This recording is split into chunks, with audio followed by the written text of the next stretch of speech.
Okay, Virgo, at ito naman yung gabay sa karera at pinansyal. No, may Two of Cups in reverse ka, Empress in reverse, at Two of Swords in reverse. No? So, naputol po yung video natin kanina sa pag-ibig. So, ito na po yung sa inyong gabay sa karera at pinansyal. No?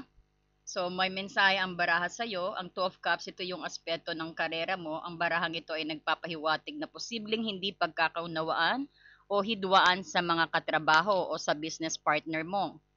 So, maaring mayroong tensyon sa pakikipagtulungan, sa teamwork, no? At nagdudulot ng problema. Lalo na naapektuhan ang iyong trabaho, no? Mahalagang ayusin mo yung hindi pagkakaintindihan upang mapanatili ang produktibidad, no? Especially sa financial naman, baka mayroong issue sa pinagkasunduan na pautang o negosyo na hindi natupad, no? Maaring makareceive ka ng paniningil o ikaw ang maniningil, no? Medyo hindi mo magugustuhan ang resulta. So paghandaan mo 'yan, no? So ito rin yung sinasabi is mag-connect ka sa higher self mo. Medyo nakikita natin may pagka-bored energy ka rito. Parang naiisip mo na bakit parang hindi ka inspired sa buwan na ito dahil nakikita mo na parang napakamaingay sa iyong trabaho, no?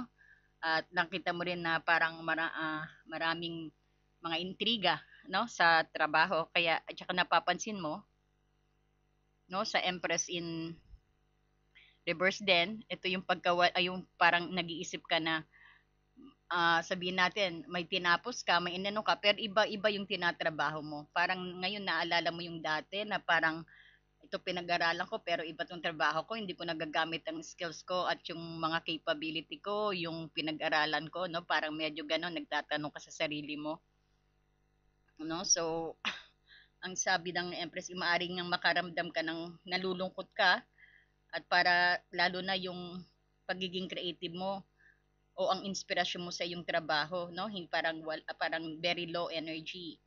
So, parang hindi mo lubos na nagagamit ang mga talento at kaalaman mo, no? Parang limited ang iyong na para ipakita ang kakayahan mo. Parang kulang ng acknowledgement din sa trabaho mo sa buwan na ito, no? So, parang nagre-resulta yung mga ganyan, yung pagtatanong sa sarili mo, ang pagkabagot sa trabaho. You feel bored, no? At kasi nga parang ito tinapos ko tapos iba yung ginagawa mo, no? Parang may konting paghihinayang ka.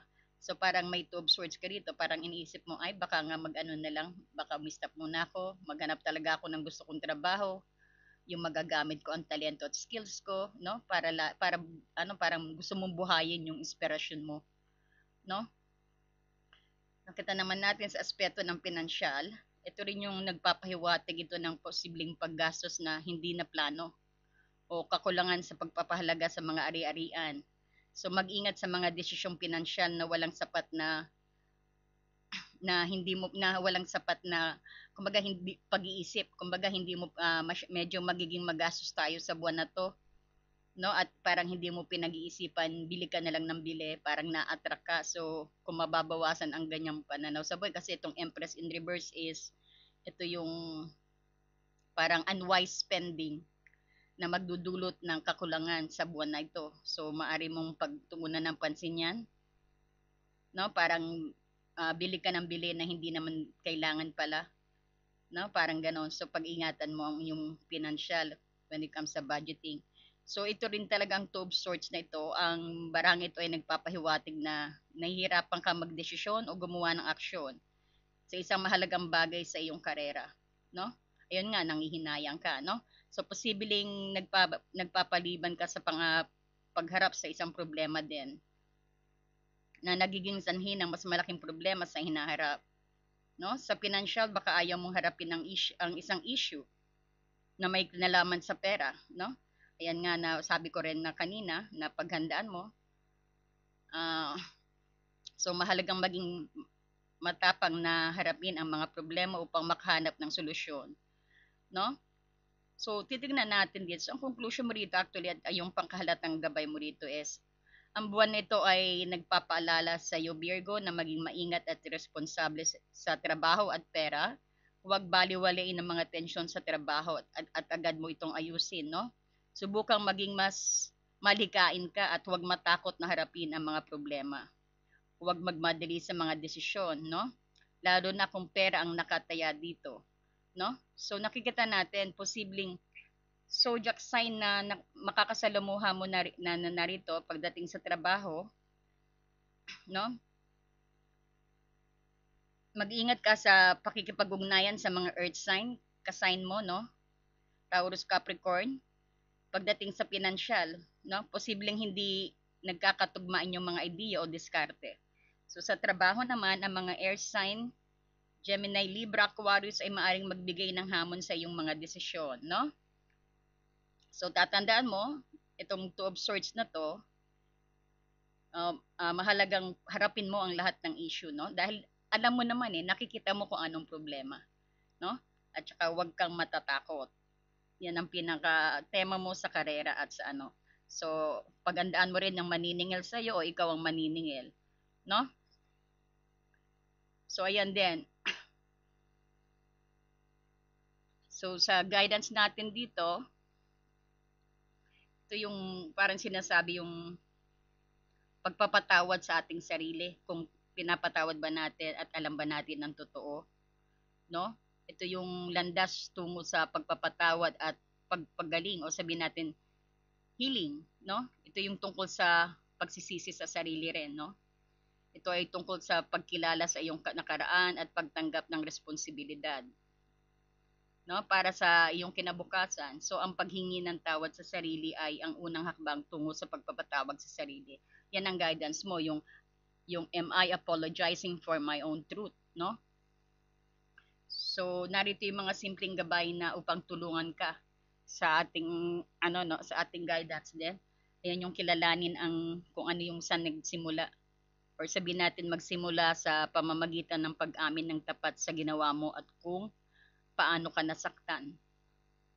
Huwag magbigay ng dahilan o palusot, no? Sabihin lang humingi ako ng tawad dahil yan. Sabihin mo sa sarili mo yan. Kasi ang guidance, so, am I apologizing for my truth? At saka nawain, bakit alamin ang dahilan sa likod ng iyong mga aksyon? Natatakot ka bang ka ba? Naghahanap ka ba ng mga pagkilala? Ang pag-unawa sa ugat ng sanhi ay mahalaga para sa pagpapagaling mo sa your own healing, no? Tratuhin ang iyong sarili ng may parehong kabaitan at pagmamahal na ibibigay mo sa isang kaibigan, no? Palalahanin ang iyong sarili na ginawa mo ang pinakamahusay na magagawa mo sa mga panahong ito, no? At mangako ka sa iyong sarili.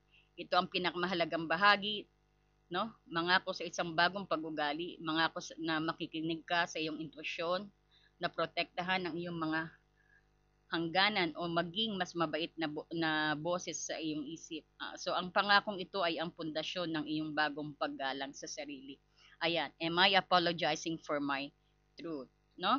So ang prosesong ito ay isang maganda, matapang at malalim na espiritual na paglalakbay. So ito ay isang gawa ng katapatan at nagpapahintulot sa iyo na pakawalan ang nakaraan din at pagalingin ang kasalukuyan, no? At bumuo ng mas mapagmahal na relasyon sa sarili. Okay, so maraming salamat sa iyo, Virgo. Pasensya na at paputol-putol ang ating video, no? Uh, Bali, this is para sa iyong karera. Maraming salamat and God bless. Kung hindi ka pa nakakapag-subscribe, please don't forget to like and subscribe. Thank you po.